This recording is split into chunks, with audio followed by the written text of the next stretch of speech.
Bien. Le premier homme, une nuit, c'est l'histoire de deux hommes et d'une femme. Elle, la femme, moi, elle.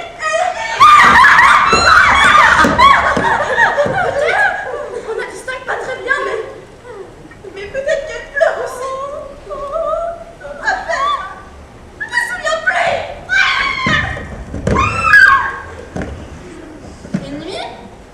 Une nuit, lui, le premier homme, c'est l'histoire de deux hommes et d'une femme. Lui, le premier homme, Toi, exact. Moi, le premier homme, lui, moi, Ne commence pas à m'embrouiller! le premier homme quitte sa maison. Il quitte le lit où il dormait, les laisse loin derrière lui, il les abandonne. L'idée. Il marche dans les rues, à travers l'obscurité.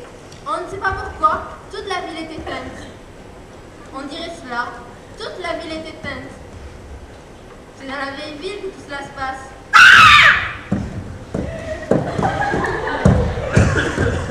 Dans la vieille ville telle qu'elle était auparavant. Peut-être il pense cela, peut-être il ne comprend pas. Peut-être ne comprend-il pas, peut-être n'y a-t-il plus personne.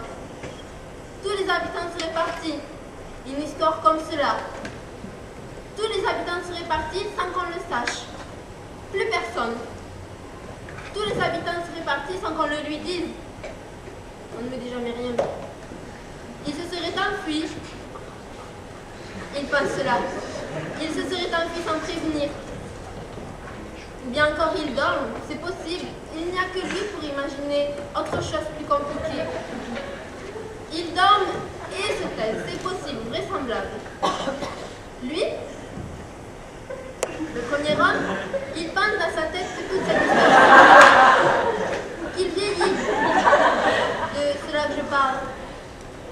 À ce moment-là, la promenade dans la ville, il vieillit tout particulièrement. Le deuxième homme, le prologue, c'est principalement l'histoire du premier homme, son départ et la fin de ses illusions. je reste en retrait. Mais si proche aussi à la fois. Elle dit qu'elle compte moi. Elle est moins importante. Elle est au second plan, il n'y a pas de lumière. Je me vois mal. Le premier homme, c'est toujours ainsi que je l'avais vécu. Je ne savais pas. Je n'imaginais pas qu'un jour, cette nuit-là, par exemple, tout pouvait se terminer. Nous vivions ainsi tous les trois. Le résumé de l'histoire, c'est cela. Nous vivions tous les trois ensemble. Quel âge est-ce que nous avions? C'est dans la vieille ville que cela se passe. Ici, avant, il n'y avait rien. C'était la campagne. Pas de route et pas de maison. Un jour, une nuit, cette nuit-là, tout s'achève. C'est la fin de cette époque de ma vie. J'ai un peu plus de 20 ans, 22, 23. On ne comprend pas très bien ce qu'il se passe. Quelqu'un trahit. Le premier homme, moi, celui que je fais, le premier homme dit cela, et il le pense. Il l'écrit, à sa manière à lui. Il envoie une lettre et il écrit. Quelqu'un trahit. Cela soulage. Les lettres d'amour, les lettres anonymes, j'en ai écrit pas assez. Il quitte le lit où il dormait, il quitte la maison et marche vers la rivière. Là que nous l'avons laissé. Il ne sait pas ce que ça va être. Il est malheureux. C'est à cela qu'il songe. Cette complaisance que j'avais parfois pour le malheur, que j'ai, cette complaisance que j'ai pour le malheur. Cela aurait été très beau de le crier dans la ville éteinte, répétant dans la ville éteinte. Cela aurait été très beau de le crier dans la ville éteinte, extrêmement littéraire.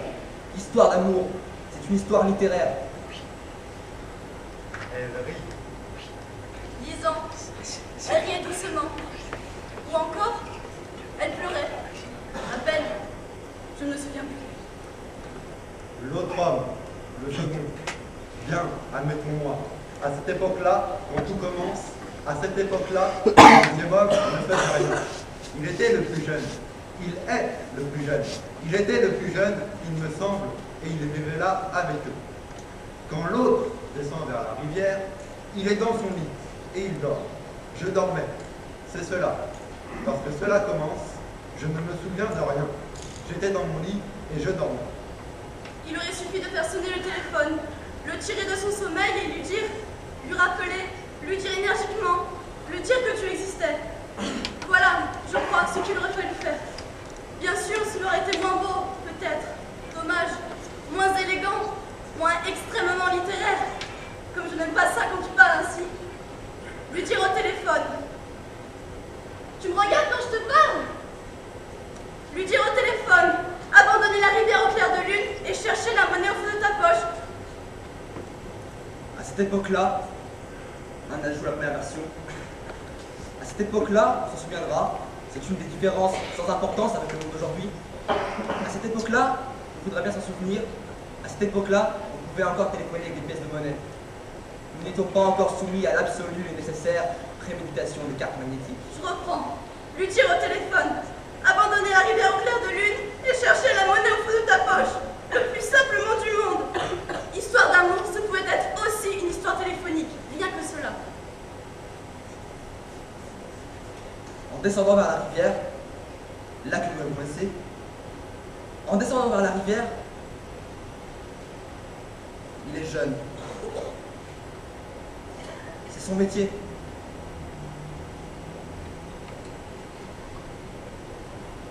Ils ne vont rien comprendre. Raconter des histoires, en inventer. C'est comme ça qu'il gagne sa vie. J'explique. Raconter des histoires, c'est son métier. En descendant vers la rivière, Ensemble. Là Là que que nous nous l'avions l'avions laissé. en descendant vers la rivière, on ne sait pas. Je ne sais plus où j'en étais. En descendant vers la rivière, il a le projet de s'y jeter. En descendant vers la rivière, il est jeune et il aime ce petit bout de la démesure. Il pense peu à peu à la belle histoire que cela sera, à la belle histoire que cela pourrait faire. Elle se construit tout doucement au rythme de ses pas dans les voies désertes. Elle rit. Elle rit franchement. C'est tout. Moi, je ne sais rien. Vous ne me disiez jamais rien. Je dors.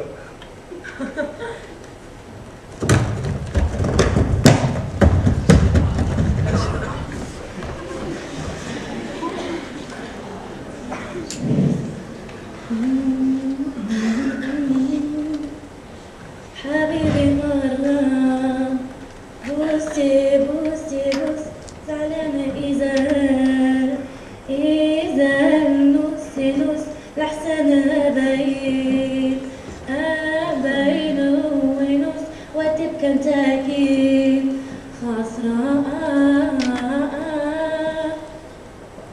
ما فيش حاجة تيجي